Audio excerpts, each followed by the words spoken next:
It was raining as Jill looked across the street. The cold and wet seeped into her.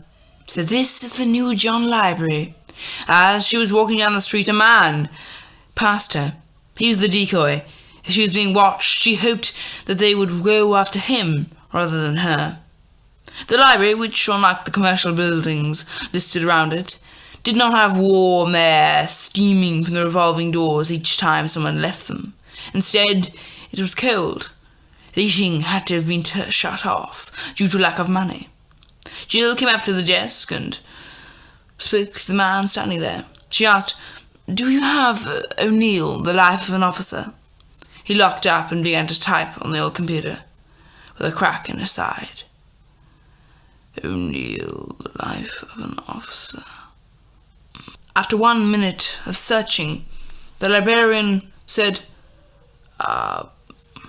I believe we do. Would I show it to you? After responding in the affirmative, the man brought her to the book. After the man left, she looked about, and upon seeing no one, took from her pocket a small knife. Using this, she cut a small hole in the book, and took from a compartment within an image. Ah, yes. It was a photograph. Scrawled across it in a fancy hand was Ted Winston. On the back lay her instructions to attend the gathering at Ted Winston's home, and if at all possible, discover proof of the assassination of the finance minister. Jill nodded to herself and placed the photograph back into the book. Upon returning the book to its place on the shelf, she left to arrange her attendance at the gathering. The elderly man in the suit laughed and said, "Ah, yeah. Well, the weapon system is actually live." Jill pretended to be shocked. "So, where are they actually pointing it?" The man winked and whispered into her ear. "That's shocking," she said. The man nodded. "Well, you see that... there's our host." "Hello, everybody. I hope that you are receiving joy from the gathering." Jill started. After the host had left to get drinks, she asked, "So, how long has he been in the wheelchair?" I think it's 4 months. Actually, it's kind of a funny story. He doesn't actually need the wheelchair." "Why do you say that?" "Well, you see, what happened was he had a very bad burn." "Oh, did he? That's so sad." The man believed that she was truly empathetic and sympathetic. "I know. So, now he's in the chair." "So sad." Jill walked off. This had been the information she needed.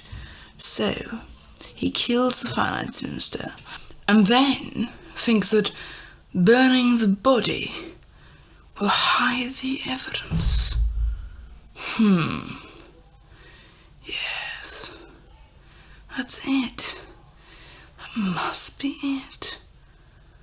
But, of course, instead of all of the evidence burning away, all it does is spread and hurt him. She walked around the house and spotted some French windows. I must be able to get in the back and search. She came to the door, but finding it unlocked, she went into a cautious mode and stepped inside. She saw many places to search. She began on the filing cabinet. She found nothing of interest until she discovered a receipt of payment. Apparently the funds had been received after a victim of theirs had attempted to bribe them for their safety. There was a small note explaining how, as the person had gotten up to leave, Tim had shot them in the back. "Note to self," she said, "if I am captured, do not try to bribe him." Then she went over to the desk. There was a book on it, and upon opening it, she discovered that on each page of the book was a name, and along with every page, a word stamped on. And for most of these pages, that word was the word removed. So, they're dead. There must be over 100 people here. The voice was immensely cold as it said, "Yes, there is." Jill's grab for her weapon was certainly fast, but not fast enough. The man known as Tim appeared to do nothing as the bullet fired less than a centimetre away from her face. She froze. I'm just trying to look. Could we talk? The man decided to give it a chance. Sure, let's have a chat. Jill licked her lips. Well, I'd like to know about the finance minister. Oh, yes. I might have forgotten, but that little incident is what gave me this. He pointed to his legs with a wry smile. Well, what can I say? I received information that I assume it's your finance minister was taking money from things such as social relief and using it to pay his colleagues bribes to support him. No, I approached him and discovered he was also using money to fund terrorism. Now, he said that he'd have me killed if I did not let him go. So you shot him? No. Oh, no, something much worse than that. I set fire to the building he was in and left him there to burn to death. What? No, that's not what happened. You shot him, I know. You did. The autopsy showed he died of a gunshot wound, not smoke inhalation. The look on Tim's face changed. Oh, the crafty man. He used my gun, that I, in fairness, foolishly did leave behind me, to shoot himself, to stop himself from dying of smoke inhalation. How did you find this out? Jim's face became one of puzzlement. Well, from my supervisors. Did they not think it was quite harsh to burn a man to death? They gave him the job, but they had no actual input into the job itself. Hold on. How do you know about him? Tim nodded. Another person I was, interviewing, I bought some info from some person. How can you be sure that this info is correct, then, if it comes from an unknown source? Tim almost looked offended as he said, well, obviously we make sure to vet the information we come across before acting on it. We are not rash in that sense. Anyway, I have a gathering of real guests to attend, so if you would just leave. Jill nodded. Well, I guess I do have my proof. Yes, you do. And I'm sorry if I did offend you by asking you to leave. I just must attend to them. By the way, if you ever need to get hold of me to clear something else up, you can use this number. Oh, thank you. I believe I may have made a powerful friend. Tim looked chuffed. Well, thank you for saying that. It was on a Monday that Jill received a letter from an unknown person.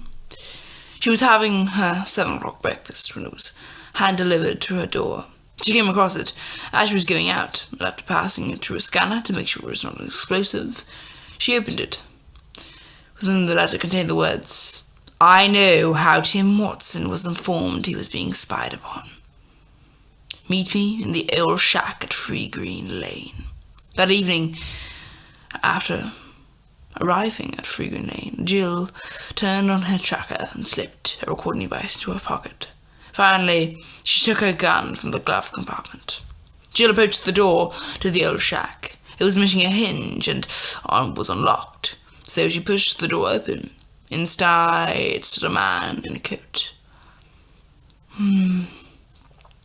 My little side hustle has been damaged greatly by you. Jill's gun was pointing at the man's head, and her finger had just pressed the record button on her recording device as she said, Oh, you're leaking info? Yes. I was shocked at first to discover spies using my library. I'm not surprised. Yes, it took me, truly a week to process it, if I'm honest. His eyes looked off into the distance. Then I realized I could use the info. So you're giving our information on spying programs for your country? Oh, no.